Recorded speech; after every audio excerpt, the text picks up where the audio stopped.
Let's do it. Shaun, thank you so much for being here today. It is an absolute pleasure to have you on the show. Welcome to Emotions Untapped. Awesome. Thank you for having me. I really appreciate it. I'm really looking forward to this conversation because we're speaking more to the men here in this conversation, as you are a coach and you coach specifically with men. Now, you are a former professional athlete. You did track and field in the on the Olympic team, which is really fascinating. A Hall of Fame coach with over decades working in fitness and well-being all over the world. So I think it's really fascinating, as you shared with me in the pre-interview, kind of how your career and how that journey led to the work that you do now. So I'd love for you to share a little bit more about that with us. Okay, so a lot of people find the track and field part to be super exciting, and I always tell people it was purely an accident. It's one of those things that you accidentally fall into. So I was a basketball player. Okay. So high school, excuse me, middle school, high school, AAU, travel team, all that. But I wanted to play Final Four basketball for college. Got into a university at a late age, around 21. I didn't make the team the first year, as good as I was, because colleges, they choose their team in the summer, where high school chooses their team in November, which is pretty standard. But colleges do it the other way around. I didn't know that. So because of that, I didn't make the team because at that time, they're only looking for one or two key people. So I said, okay, fine. I'll get ready for next year. And then a friend was like, hey, come to this practice with me. It'll help you stay in shape. I'm like, what is it? Oh, it's track. I don't run track. I don't know how to do that. He says, come anyway. So I went. The coach lets me, practice with them. He tells me immediately, hey, we don't have any spots on the team. You're welcome to practice. I said, I'm a basketball player. I don't do this. But I could jump very high for my height. I mean, I was at the time I was six, maybe 6'1". I'm 6'3", 6'3" and a half now. But I could jump very high. So as I was practicing them, they enjoyed it. And then next thing you know, they say, hey, you want to join the Olympic training team for Adidas? And I'm like, don't know what that is. Will it help me for basketball? Yes. And then from there, went into my athletic career, and I eventually stopped because I ended up failing out of college, and I had to get Right. back in. It's because I was spending too much time with Adidas as a professional athlete, and I couldn't do both. So stopped that, back into school. That's when I started getting heavier into the coaching, working with young men. And then I started coaching athletics there. And that's when I won my college championship and got inducted into the Hall of Fame for Division II. And then from there, I got re-recruited to train with the Nike team in North Carolina for the 2008 Olympics that were in Beijing. And then really shorter story, I ended up getting injured 8 weeks before Olympic trials. Didn't hurt myself, never fell. It was time. So at that time, I was 28 years old. Most people who are training for the Olympics are 21. Their body hasn't been through so much damage. So me being an athlete since 5 years old, my body was like, we can't do it anymore. And my knee gave out. And it was one of those things that led to depression, frustration, alcoholism, uh, everything pretty much. And then eventually from there, rebounded after about maybe 8 months, went back to my hometown in New York, as well as Maryland, where my mother lives. And then that's when I decided to say, okay, I couldn't do what I wanted to do, but to stay focused, because I feel like my gift is helping, I decided to help people around the world. Started with fitness, then it became fitness and well-being because that's a large part of, training, working out. So it's the mental aspect.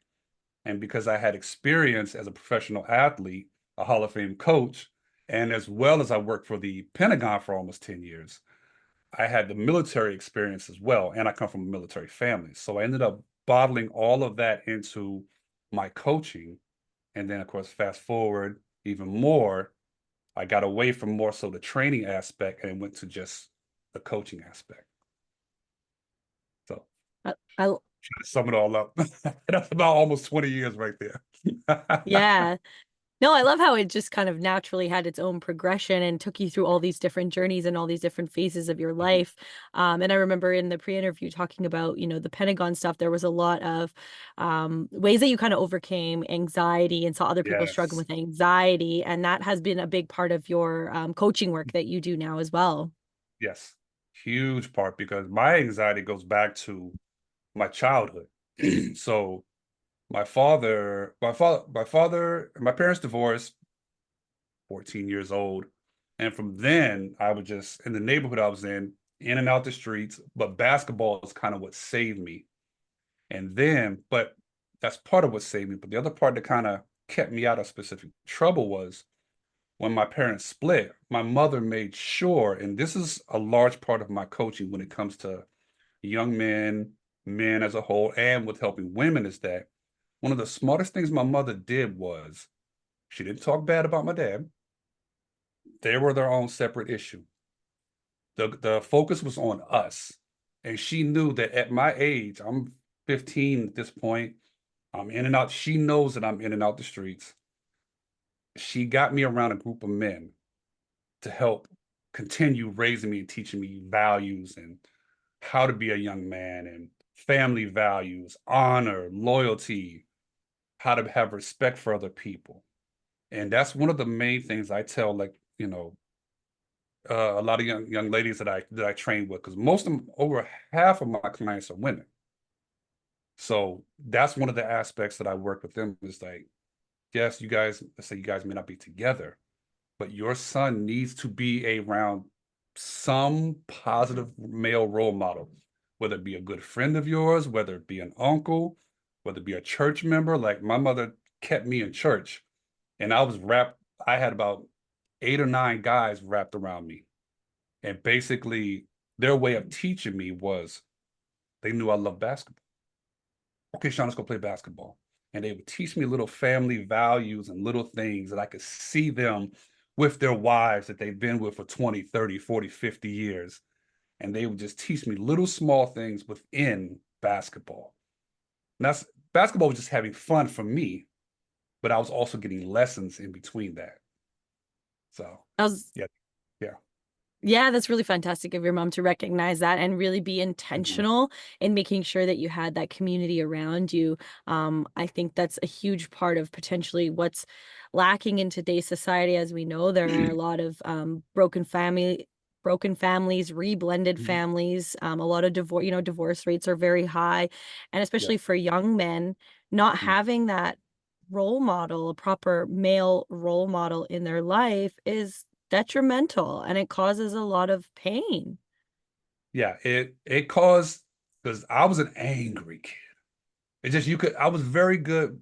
One of my gifts were I was able to hide my emotions because at that point where my parents divorced, a lot of my friends, were in single families. So I was like, you know what? I'm gonna be like them. Well, I'm already like them. And then the people I was meeting on the streets, they didn't show any emotion. So I said, okay, that's what I have to do. But then being in the streets led to anxiety, lots of it, because you're always doing this, looking over the shoulder. You're worried about this, worried about that. Then you come home, you're still angry. You're still an angry teenager. And you're trying to do what's best for your mom, trying to be a young man, trying to be a grown up at 15 years old. You're the oldest. I'm the oldest. I was the oldest of three. So now I'm trying to lead by example. Well, what does a 15-year-old know about anything in the world? But so that's kind of where it was anger, anxiety from the streets, and just my anger led to me. A lot of the cool stuff that I've done was not done out of, oh, hey, I like this, let's do it. It was done out of pure anger. Mm. Olympics, training for that, anger.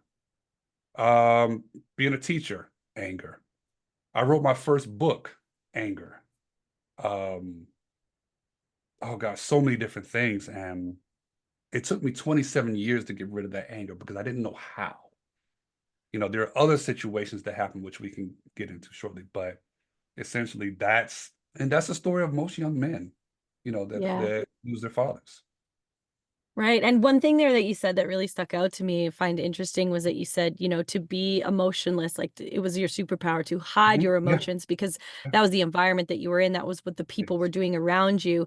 And I guess in a way, would you say that it was kind of your protection mechanism in a Yes. sense? Yes. That's every person who is in those extreme environments who do not seem to show emotion. That's one of their superpowers. But one of mine, I would say definitely one of my superpowers was not just being able to put my emotions to the side. I was able to mentally adapt to any environment. So, short story, I got in trouble in the streets doing stupid stuff, and we ended up in court, and the judge decides he wants to teach me a lesson.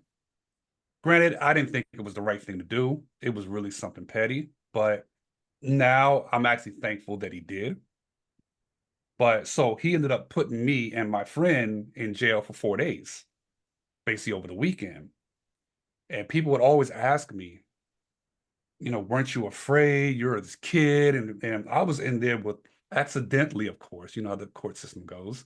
I'm in Yeah. there with uh, people who do things to women. I don't want to use certain words, but who do things certain to women, abuse children, who have killed, I'm in there with those guys. And people, weren't you afraid? Weren't you this? And I always tell people, I was never afraid. The, well, I was afraid of one thing. Because of my ability to mentally adapt, I was afraid of getting used to that environment. I was afraid of becoming that environment because that's what happens with young men when they end up in there. They accept the environment for what it is, and some can mentally adapt and become whatever they need to survive. Because by the time you get to those bars, you're already broken. Once they bring you into the building, they start breaking you from the minute your first foot goes into the door. So mental adaptation, emotionless was two of my greatest superpowers. Yeah. And mental Wow. adaptation is what I teach now, not so much the emotionless. I teach young men and men in general how to understand the emotions, how to release them in a way that makes them comfortable. Then comes the mental adaptability, more so business wise, people wise, environment wise. Fantastic. Yeah. So you are working with, well, men and women. Mhm. But what is the the most common challenge that you help all your clients overcome? You did mention anger before, and there's a few others in there that we spoke about in the pre-interview as well.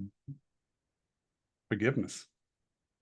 That's probably even outside of men, just people in general, is forgiveness. And it's not even so much forgiving the other person.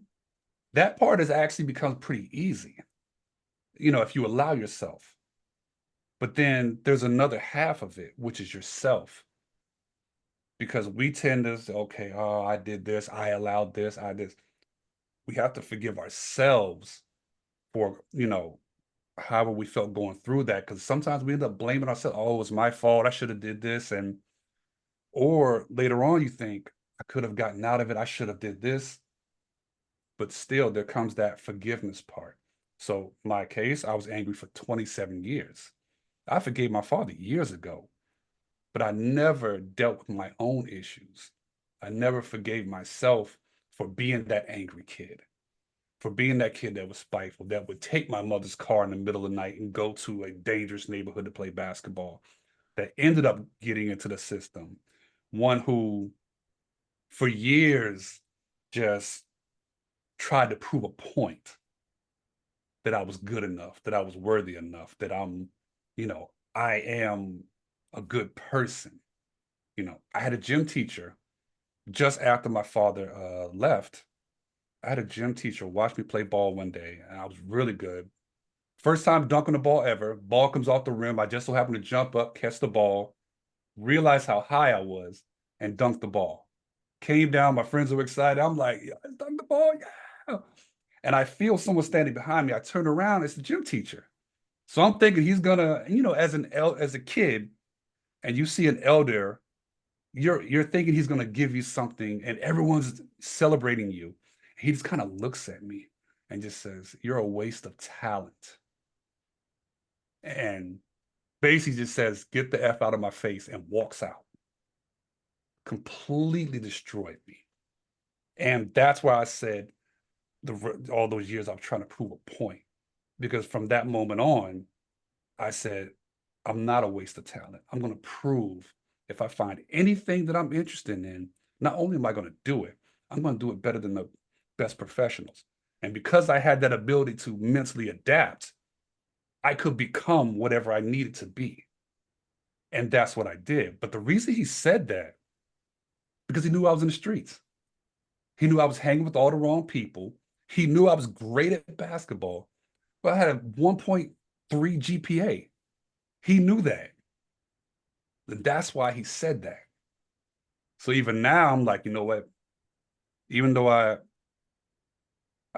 did all these different things, that's great. I did them out of anger, but I'm thankful that experience, it did help me in some ways because now I can understand why he did that. Yeah. So yeah. Yeah. And I can see, where, like you say, you've had all this anger for all these years. I can Oh, see, yeah. how Hmm. that situation specifically could have and would have made you pretty angry to prove your point, right? Like Yeah. that seems like Mhm. he really lit a fire under you, and perhaps that was his intention. A little bit of Yeah. what's the word? Like reverse psychology Yeah. essentially on you at the time, especially being such a young, impressionable boy that was kind of a little lost, perhaps, right? A little lost and a Oh, little bit kind of absolutely. Yeah. getting caught trying to find your way, trying to find where you fit in and where you belonged. And I really appreciate how you can, share that story with us now and say, I can now look back and reflect and kind of realize where Yeah. that came from instead of still being angry at it. Yeah. It took me a while, but yeah, you're right. Just understanding where that came from is just like, yeah, Shaun, you were wasting your talent. You were in the streets, hanging with the wrong people. Like it wasn't that I wasn't intelligent. I just chose not to. Right. So Yeah, there's a difference. yeah, he's Yeah. different. Yeah. So on the topic of anger then, you Hmm. say, this is a big part of how you support your clients, Yes. to help them heal the parts of them that harbor that anger. What Mhm. techniques do you teach them to master to being a calmer individual? Well, one of the first things I do is I just listen. I don't offer any type of rebuttal, like, oh, wait, maybe you could try. No, I just listen. Mostly with young men, they're just looking for someone just to say, I hear you. I get it. Older men as well, same thing, who's not going to challenge them every moment. So, you know what? I hear you. Okay. All right. And then the next step is, do you enjoy having this feeling, being angry, being frustrated? Like, no, I hate it. I just, okay, well, then let's get rid of it. Okay, well, I don't know how because this and this and this. Like, okay, well, let's take a step back. What's important to you? Have you forgiven yourself? Have you forgiven this person who either knowingly or unknowingly did this to you? My father never knew the pain he caused me until I told him 27 years later.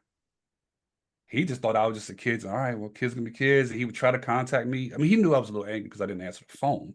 I wouldn't see him or talk to him for 8 years. But he never truly knew how angry I was.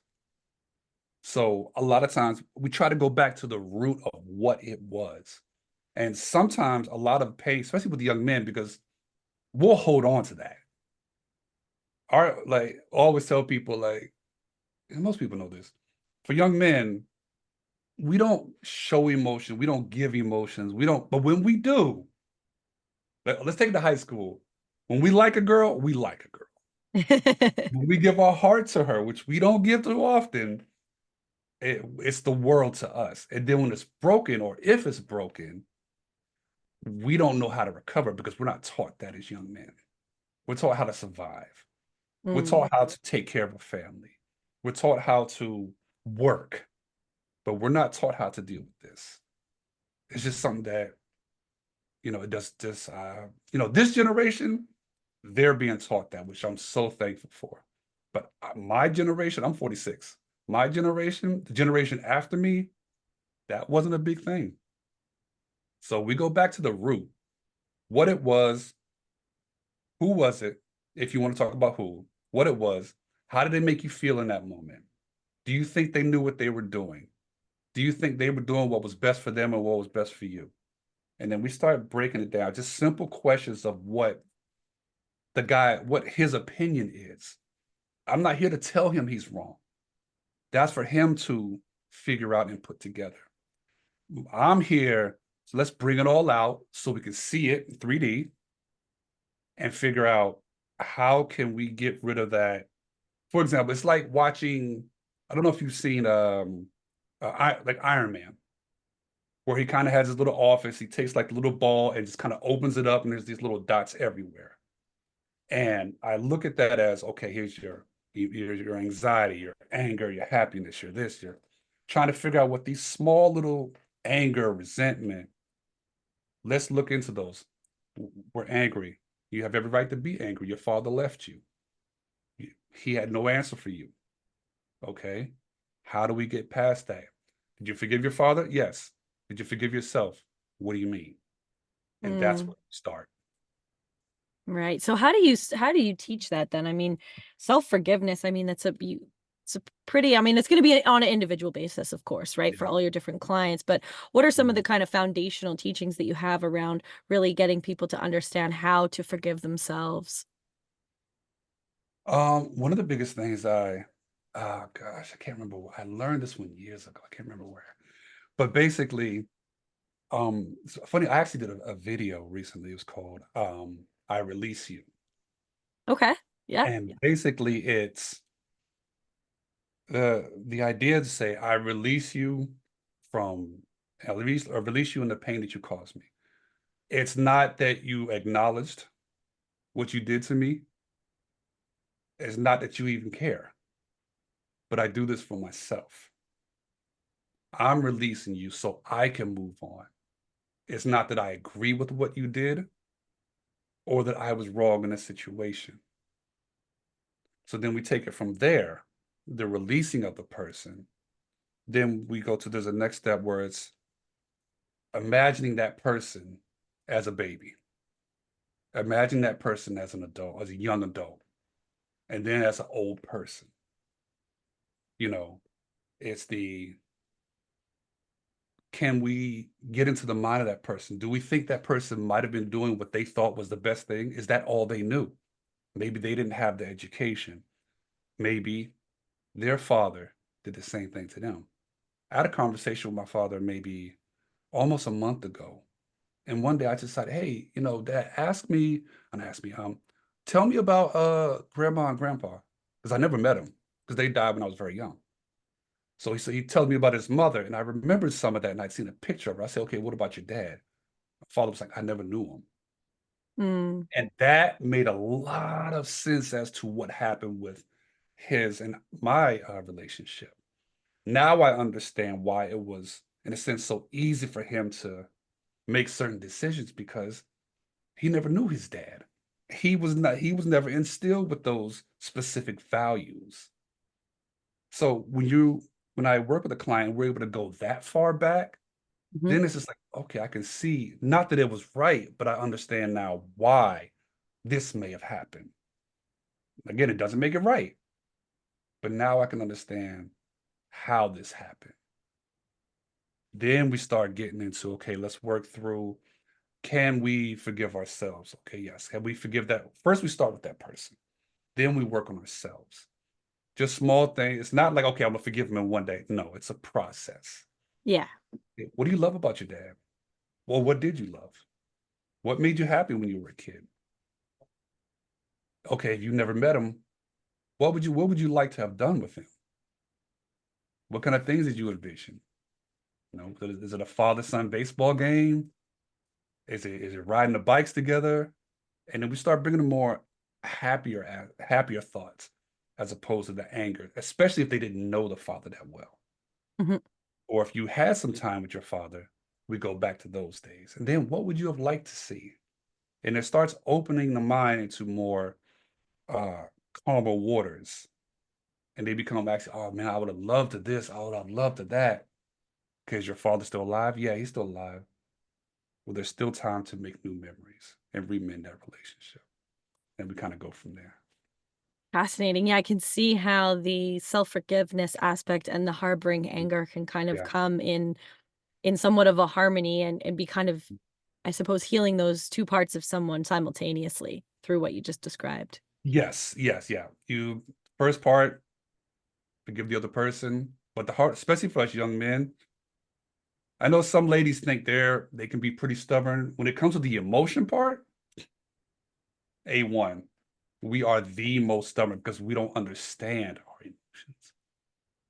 Especially if you're above a certain age, you're taught that showing emotions is weakness. It means you're soft, you're this, you're that, you're not a man. You have to be a man all the time. Chin up, chest up. This like that was the name of my second book, was called Chin Up, Chest Up. And I tell my story from as a young boy, growing up as a military kid, then from the moment my father left, and then the whole transition. So a lot of what we just talked about is actually in that book. So Fantastic. Yeah, well, I just want to say, just quickly, like, thank you so much for mhm. sharing your personal journey and your personal story. It obviously like ties into a lot of how you help others here now today, but it is, it can kind of take us back to that place. And obviously Yeah. you've done a lot of work on yourself and you can show up here today and share that. So I see you in that and I really appreciate that. And it is to what you just mentioned as well. I think that's starting to change now that, young men are brought up in a world where it's like, Yeah. don't cry, be tough. We're not, or we, I shouldn't say we, they are not really shown or encouraged to show Mhm. much emotion and quite the opposite. So then you Mhm. have, of course, these young boys growing up into young men with Mhm. those beliefs and those behaviors and that conditioning. But Yeah. would you say that that's perhaps on a societal, cultural level, kind of across, you've done work in a lot of different countries with a lot of different people. Would you say that that's starting to evolve now? Yes, I definitely say it's starting to evolve because I mean, um, emotion wise, I would say I think I try to figure out how to craft this. The US is probably the most expressive at times of our emotions, even though over the years it's not been a big thing, but in regards to young men, like I've worked with young men and women in Saudi Arabia, the Middle East. They're taught to be men. In the Latino community, same thing. The boys, we're taught to be men. We work, we do what we have to do. We take care of family. The emotion stuff gets thrown out the window. Right. But nowadays, you find the fathers, and then my generation, you find them being more expressive now. They're hugging a little bit more because I think the value of life has become more important than the value of work and being this hardcore guy. Mm, mm-hmm. Because the way things are changing, the way people are dying left and right in certain situations, the world is getting crazier. I think the men of the world are starting to say, you know what, let me pull my son in a little closer, just to, hey, let him know that I do care. I may not be at that point where I can say I love you, son, because I don't know what that's like because my father never said that to me. But maybe I can just give him a hug, just give him something. That's starting to happen more because how crazy these times are. Fathers are saying that I need to really start protecting my son. I need to try. Now some don't, but there's other issues within that one. But yeah, it's definitely evolving. Fantastic. And then, I guess when we look at, okay, so we're talking about, Mhm. young men and boys growing up and having this, now this is kind of starting to change. So I'd love to kind of Mhm. speak a little bit more to the women here now in this Okay. question that, Mhm. the mothers, the sisters, the aunties, um, even just friends, family members, the women that are around young boys nowadays, Yeah. how can they begin to, encourage more of that expression, create that safe space, and then also perhaps speaking to the adult women who Mhm. have, male partners who perhaps have this similar trauma from their own childhood, perhaps like a lack of a male role model, Okay. um, and now that they're, in like an adult relationship. So that's kind of a two-part question, I guess, for the Yeah, women okay. What supporting. Yeah, okay. I mean, you could Which part speak do you to want to kind of start with? one and then the other. Perhaps women with sons and with young boys, and then Okay. we'll kind of Okay. move on And then to we go. women Got it. supporting like their partners, their equals. Yeah. Okay. So, oh, I can I can tell you what this one with mothers, the first thing, just listen. The same thing. Most young men and adult men, our foundations are not too different Right. as far as when it comes to our emotions, especially if we weren't taught. The first thing is to listen and understand. And also, as mom, understand your mom. So you can only be with so cool. Now, there are some cool moms, don't get me wrong, but we naturally yearn that attention from our father. He's the cool factor to us. Now, mom has a completely other role because our first best friend is our mother. That's the first person we meet. That's the first person we have love for. Then we grow as we get older. We grow in love into our father. Like, okay, who's this guy? Okay, this is our dad. Okay, great. I love this person. But basically, listening is the first thing. So, okay, tell me about what's going on and be able to listen without interjecting. Hmm. Now, as a mother, that's difficult because your first instincts are to protect, whether it be protect the emotions in the moment or try to jump in and try to help. Sometimes you just got to listen. And my mother, she's gotten good at that over the years. But before she would try, well, son, I'm like, no, mom, you're not listening. Sometimes you just got to just wait and say, okay, do you want me to listen or do you want me to respond? Or do you want me to jump in? Give those three options. Do Hmm. you want me to just listen until the end and then give my perspective? Would you like me to jump in here and there? Or just, what would you like? When you open that door, it's not, we don't feel like we're being chastised because you weren't there to see what happened, how we feel. You don't know this pain or whatever is happening here. So I just want you to listen to me. And then after he's done, say, okay, well, what would you like me to give you my thoughts on a few things? And just be open. Try to meet him in the middle, especially if he's young. If he's a teenager, today's teenagers are very different than when I was a teenager. Very different. They grew up with Mm. technology. They have way different problems. And if you're a parent, then you're likely older than me, or you're in my age bracket, or maybe even slightly younger, but we grew up in similar times. So our foundations, our beliefs, certain things, our struggles, fairly similar. But what these kids have now, it's a whole nother world. So when you want to meet them, you first have to understand what is their world? What are they living in? You have to understand social media. You got to understand the influence. Most kids have depression not because they're something sad, really bad happened. A lot of them are depressed because of what they see on social media. Most people have anxiety because of what they see on social media. Most people are feeling like they're less because on social media you have people who are living fake lives and making you feel like you're horrible unless you live like me. Mm. But I live in Los Angeles. I know these people, these influencers. I know them. They don't live that way. Trust me. It's very interesting. But online, these kids don't know the difference. So start with the listening to understand. And then it's okay. Would you like me to respond in the middle or the end? That, that, and just little by little, day by day, how are you doing? I'm not here to chastise you. Okay, you made a mistake. Okay, fine. It happened. How do we get better? Instead of harboring on that mistake. These kids aren't built like us. Hmm. They don't have that grit, that strength that we were raised with. Any person who's 30 and over, it's Yeah. different. So, well, 28 and over, I'll say. So, for the younger generation, that would be some of my advice.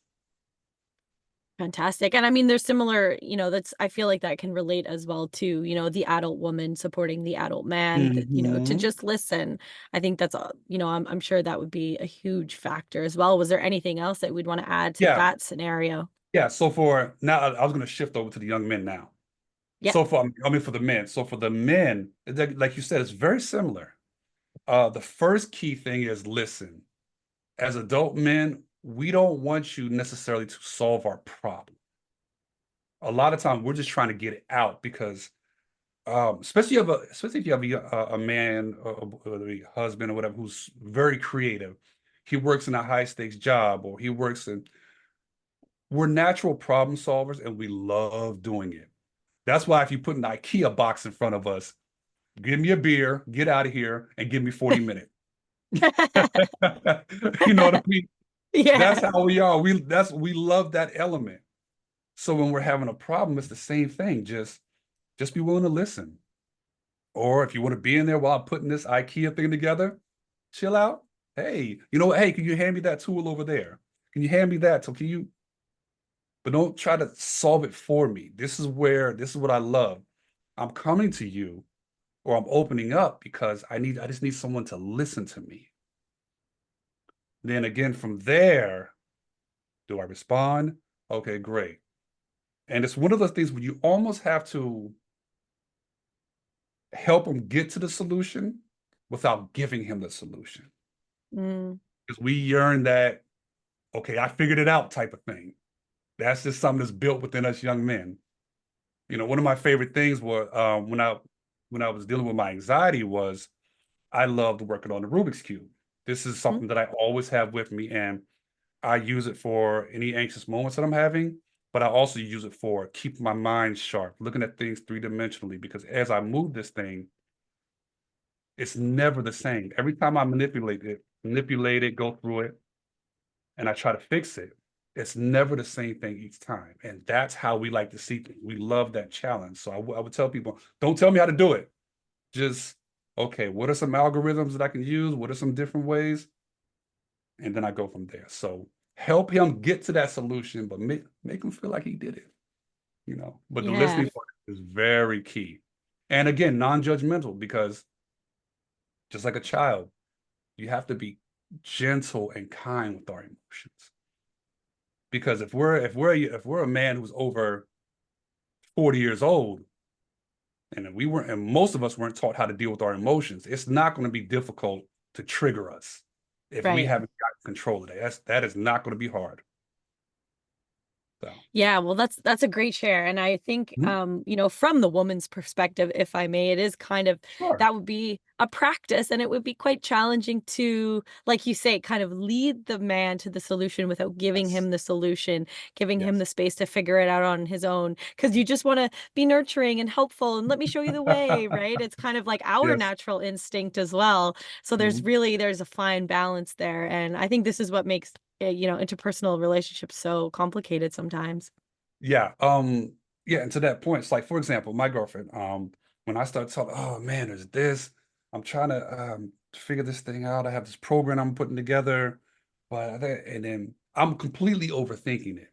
But if she comes out and says, oh my God, you're just overthinking it, I'm gonna go into defense mode. I'm like, no, I'm not. It has to be.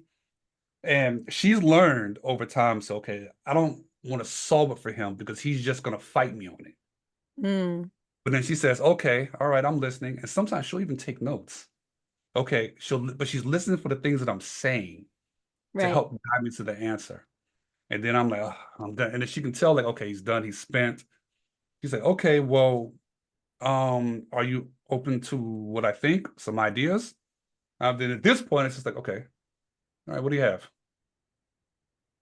Okay, you know how you ladies are. Let me tell you, I think this could be great because you did say you wanted to create something that the Rubik's Cube community can love, but you want to make sure your general audience, like, yeah. Well, have you ever thought of have you? So you're asking like opening questions, like, have you done this? Not like you should. Try Right. to avoid the you should, you need, it will be best for you. Avoiding those, more of just saying, okay, have you thought of this? Did you already think of that? It's okay, because maybe you have, but have you thought of this? And it's like, Mm, oh, yeah. Then I could do this, and baby, look, and then I could do this. And you know what? I got it.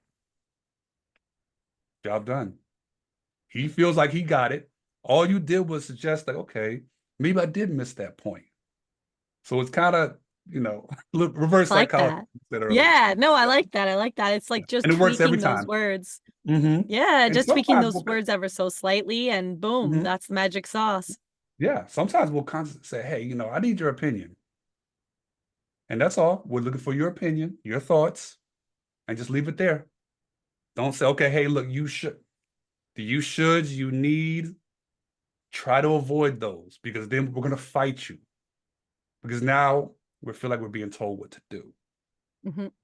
And in those moments, we like to be open and say, give me the ideas. Let me become great.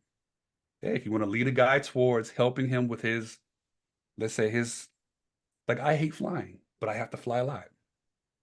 She says, okay, well, you ever think of taking your cube with you on a, oh yeah. Have you ever thought of just reading a book or just kind of relax a little bit? Oh, okay. All I said was, I hate flying. And then she comes, okay, well, here's some things that could help. Not, you should take your cube. You should do this. You should take Dramamine. You should. Mm. That's how we deal with us hard-headed men. I love that. That's fantastic. Super Yeah. practical. I'm Yeah. definitely going to practice Crazy, that in but my own life. simple. We're Yeah. simple creatures. Yeah, yeah. So something that you mentioned earlier, you were talking about, specifically back to kind of kids and young men, Yeah. this digital age that we live in and seeing things on Mhm. social media. And we talked in our pre-interview and as well as around a lot of the work that you do and coming from a lot of your own personal experiences, kind of that anxiety and the imposter syndrome that Oh, not just young men, but young women, adult mhm. men, really all of us Yeah. experience imposter syndrome, comparing ourselves to that which we see on the internet to others, perhaps in our industry or on our team or, wherever we can kind of compare ourselves to others. That comes up a lot now, especially because we're in this digital age. How do you kind of help clients and even perhaps, how you've coached yourself along the way or received coaching from others to handle imposter syndrome and the anxiety that kind of comes with that? So I always tell a lot of people, if you're feeling imposter syndrome for something that you want to do and it feels great, it's because you're supposed to be doing that. Mm, A lot imposter syndrome comes from, I always tell people, it comes from seeing so many fakes and frauds. Like I'm sure you sat there and listened to someone speak or talk about this, and that, and you're just like, this person has no clue what they're doing. And especially YouTube and social media, you're just like, what are they talking? That's not it. But then when it's your time, you think about, okay, I don't want to be seen as this fraud. So then you try to be perfect. And mm, then in my instance, it takes me 10 days to do one video. Because one of my challenges, which I've been open about, is doing video. You and I, conversation, I can do this for the next 50 years, no problem. But setting up a camera and say, okay, and let's talk to an empty room and making mm, it, I have a challenge with that. When I was training for the Olympics, huge imposter syndrome. Why? Because I was a basketball player, but I knew I was good enough to be a track athlete. I had the talent, I had the skills, no problem. I was super athletic, but I was like, oh, they're gonna see me as this guy. He's a basketball player. What does he know about track? These are all things that we make up in our head. mm-hmm, One of my athletes, I tell this story a lot. When I was speaking in Utah, I told the story of one of my athletes, first year triple jumper. We talked about that. Had done great, progressed, and got to championships. And all he needed to make it to nationals was to jump 52 feet.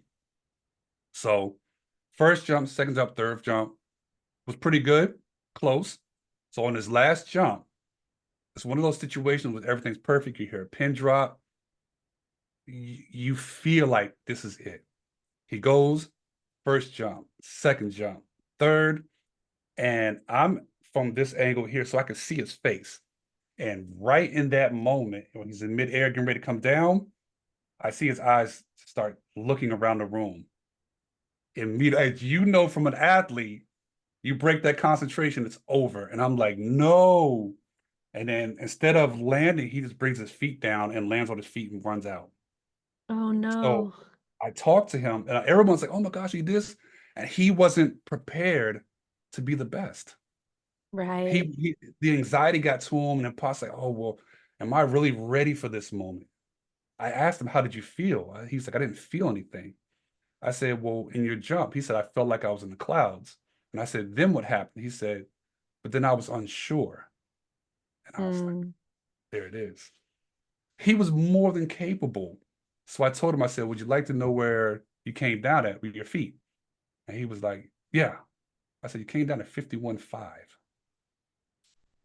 half an inch from the marker.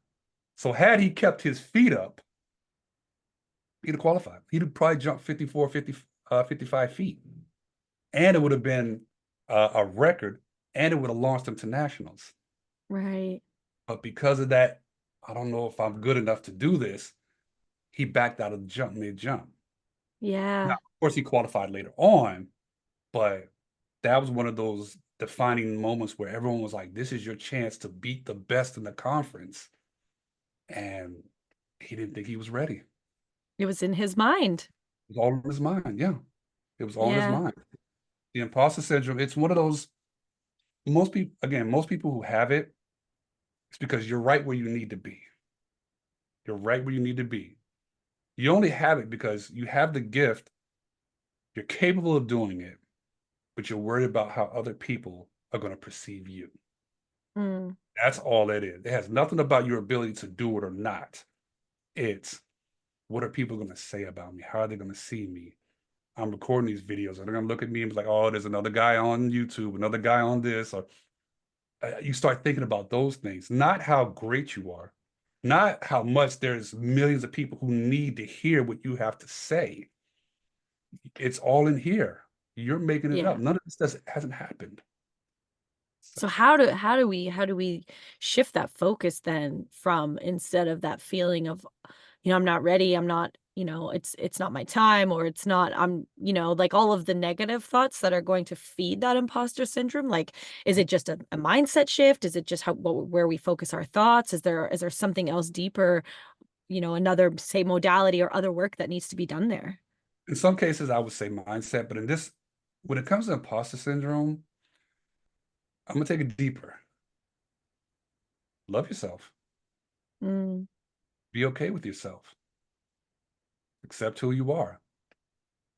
And that's actually something I learned recently from a really good friend, a trainer, and we'll just bounce ideas and talk about random stuff. And I was telling her how I was struggling with these videos, and she said, "You don't love yourself enough." Of course, I love myself. What do you mean? She said, you're worried about how you're gonna look, how people are gonna see you. It's not important. You think the people who are shooting those videos and doing certain things, you think they're worried about people, how they're gonna receive them? Yeah, there might be one or two people that's like, oh wow, look. But what about the other hundreds of thousands or millions of people who are looking for something different, something real? And mhm. you're real. You're not an imitation of what people are imitating, the frauds that you see out there. They're trying to be you. That's what they're trying to do. So just Right. be you. Accept yourself. Love yourself. And then from there, it's like, okay, let's have some fun. Yeah. So before we connected, what you see here literally was a bedroom. And I ended, okay, let's create a whole studio. Let's set it up. Let's just have fun. This is not about being, this is how having fun and just talking, Mhm, connecting your experiences, whatever you're doing, connecting your life, telling the story mhm. to whatever it is you want to talk about. So Yeah. Beautiful. That was very well said. Thank you for sharing it that way. That's fantastic. One more question before we move on to, yeah, just sharing a little bit more about how you do help mhm, people in your offer. You've mentioned a few times and you've shown us as well. I've seen yeah, the Rubik's Cube. I'm curious, how and where did that idea come from, or did someone suggest that, sure. as an anxiety tool? And is this something that you kind of suggest to your clients as well, or are there other things that you kind of perhaps suggest, like physical, actual things that they can do? Hmm. Yeah, absolutely. So this came about just after I got hurt training for the Olympics. And when I went back to New York, one of my really, really good friends, one of my best friends, he had one and he was pretty good at solving it. So amongst friends, and I'm a competitor, I'm like, you know what? I can figure this thing out. Give it here. And it became a competition. So each time we would see it, we'd be like, okay, how, let's see who can get it done the fastest, although I couldn't complete it. So a lot of times I would find myself just moving, manipulating it. And I didn't realize I did it more to show off. So I would take it on a train with me, like, okay, cool. Hey, check this out. Hey, watch me work. But I could never finish it. Okay. But because I'm getting, down the line, oh, that's cool. The girls like, oh, he's smart. He's this. But then what happened was one day I was on the train, and this is in New York. So, and something crazy happened. I'm trying to think, I think it was a fight. It started with what we thought was a homeless guy getting on the train and getting aggressive, but that wasn't the case. But he was getting aggressive because he was talking aloud to himself, but he was talking about somebody who was on the other side of the train. Mm, He knew the guy that got, they knew each other. So he was just, how people just, they get aggressive, they start talking amongst themselves, even though they're talking to the other guy, because they want the other person to hear them. So eventually that person hears them, goes over and says, hey, something, blah, blah, blah, blah, blah. And it started getting super aggressive. Now at this point, there's nowhere for me to go because we're on a train, we're under the city, you can't get off the train, and you start seeing all this aggression starting to happen. And I'm like, okay. So I noticed as I was sitting there, my hands are kind of like, so when I used to have, when I have anxiety attacks, I don't have them that often, rarely anymore, unless something crazy happens. But this starts to happen with me. And if you pay attention to most people who have anxiety attacks or panic attacks, look at their hands. Sometimes it's either doing this, they're clenching, or they're like moving like this, or they're doing this. The hands tend to lock up. It's because right. what happens is a thought comes in and the muscles tense and they try to fight it, and then it relaxes. And then it happens again and then it relaxes. So as this everything was going on, I'm like, okay, okay, hold on. And I remembered I had my cube inside of my bag. So I take it out. I'm like, okay, cool. All right, cool. All right, we're good. And I'm still watching, looking around at everything in the room. Okay. All right, Shaun, you're safe. Everything's cool. They're not too close to you. I'm like, okay, all right. And then when I looked down, I realized, oh crap, I'm almost done. No way. So now I'm like, Wow. okay, well, I'm watching the room. Okay, okay, we're good, we're good. Next thing you know, we're here. It's complete. Yeah. And then from then on, I started using it. So, okay, when I'm feeling anxious, I'll just take it out and just start, and I would feel better. And then from there, I started, over the years I would use it. That's what my newest book is about. It's one turn at a time, how to reframe your anxiety and things like that. So in this book, I'm teaching people how to use the different layers of this cube to manage anxiety and stress, things like that. So, and I teach it within my clients as well.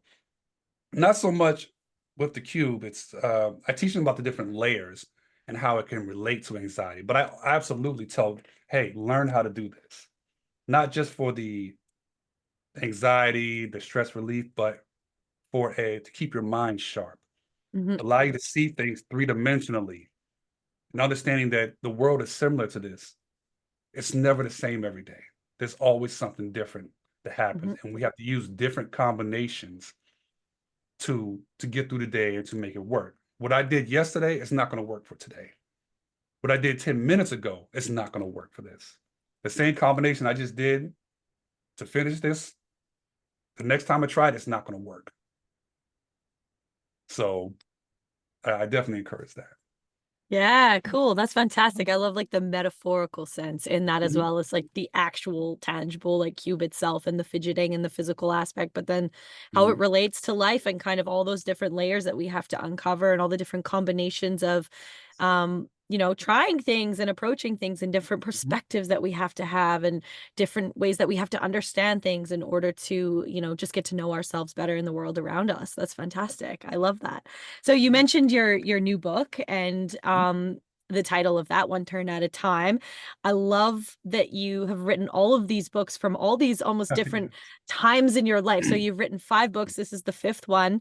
Yes. And you also do, so one-on-one coaching is your forte, obviously working with young men, men specifically, women as well, as you mentioned, Mhm. and business professionals and athletes. But you're not coaching them in a business sense. You're really focusing on, their mental and emotional well-being and kind of helping them be well-rounded individuals, but through emotional intelligence and kind of mental agility and managing anxiety, of course, which is what your book is all about. Right, right. Exactly, exactly. I had someone ask me, well, okay, so you're a business coach? I said, no, I'm not telling you you know how to do your job.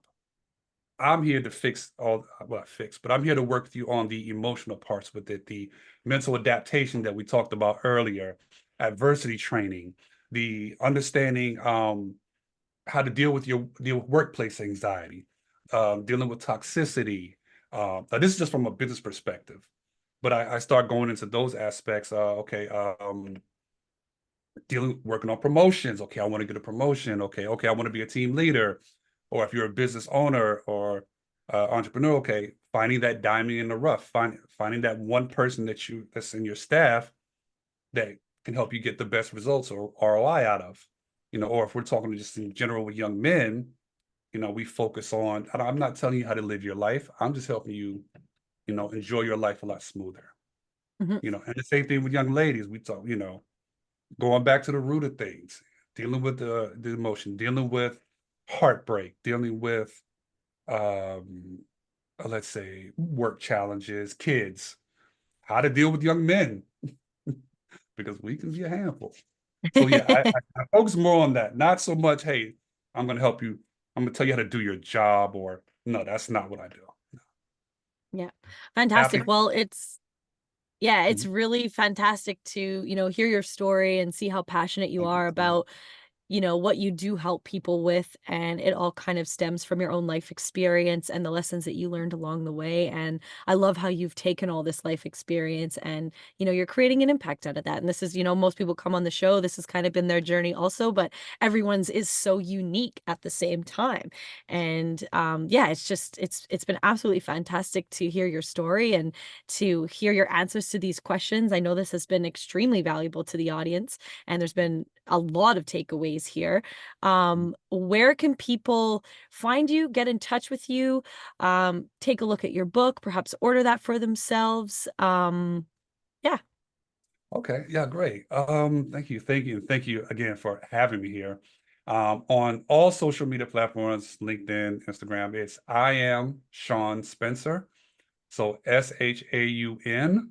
So not the WN or the SCAN. SHAUNSPENCER. And that's where I am on just pretty much every platform. My website, SeanJSpencer.com.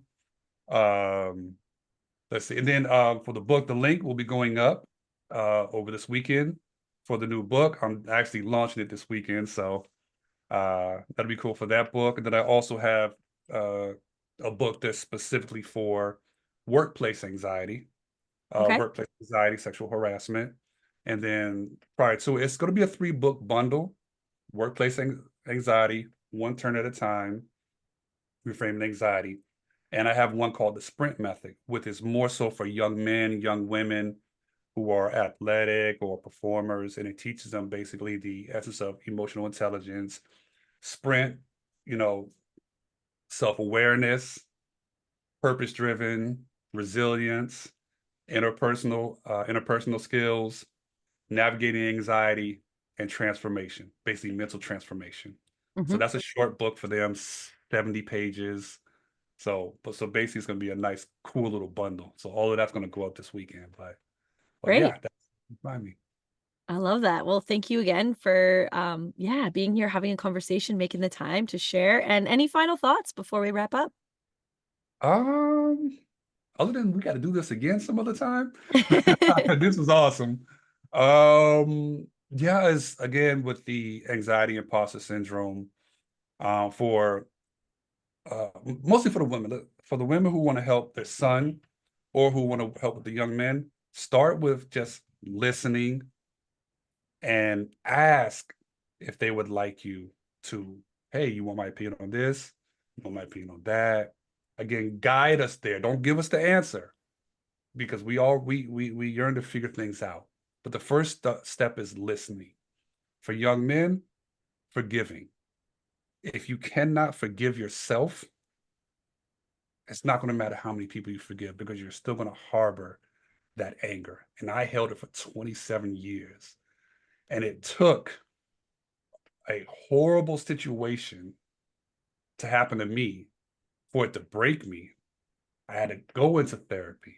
The first thing I did when I got out, talk to my father. Mm. So forgiving yourself and releasing that anger. Again, going back to the I release you, not because I agree with what you did to me, nor did I deserve it, nor do you even acknowledge that you did it. But that release, that forgiveness, that is where we all start as far as moving forward. And one thing, imposter syndrome, if you're feeling it, it's because you're right where you're supposed to be. Beautiful, so powerful. Thank you so much, Shaun, for sharing that. Or, And or it has been an absolute pleasure to have you on the show. And I do look forward to speaking with you again in the near future. yeah, Bringing anytime. you inside the community. We can do a Q&A, perhaps having you on for another episode. We could go a little bit deeper, perhaps into the anxiety and imposter syndrome, or, we could go in another direction, whatever, seems to align at that time. It has been an absolute pleasure talking to you. And thank you again for being here. Huge pleasure. Thank you for having me. This is amazing. As soon as I got back from Mexico yesterday, I said, all right, let's get ready. Have my shirt out. I was like, all right, let's do it. This is going to be great. So I was super excited. I was ready to go. Oh, I love that. It's so good. Yeah, and just coming back from vacation, and this is kind of the first task on your to-do list. So what an honor, Yeah. really. Yeah. First piece of business. Got to get it done. Let's have some fun. Life should be fun.